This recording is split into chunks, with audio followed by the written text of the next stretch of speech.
لاہور سے خبر شامل کرتے ہیں۔ آج الحمرا آرٹ کونسل میں اقرا مراج الطفال فاؤنڈیشن کا سالانہ امتحان میں نمایاں پوزیشن حاصل کرنے والے طلبہ طالبات کے لیے تقریب تقسیم انعامات کا انعقاد کیا گیا، جس میں طلبہ طالبات، اساتذہ اور والدین کی کثیر تعداد نے شرکت کی۔ تعلیم ایک مسلسل عمل ہے اور فرد کی مکمل اور بھرپور ترقی کا مقصد علین ہے۔ اس کا آغاز گھر سے ہوتا ہے اور ترقی اسکول میں ہوتی ہے۔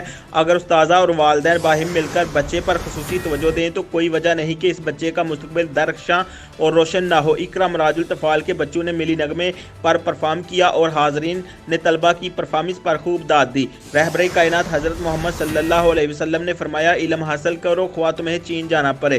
رپورٹ کر رہے تھے سینئر رپورٹر اکرم کھوکھر، پاک 82 نیوز HD لاہور۔ مزید خبروں اور تفصیلات کے لیے دیکھتے رہیے پاک 82 نیوز HD۔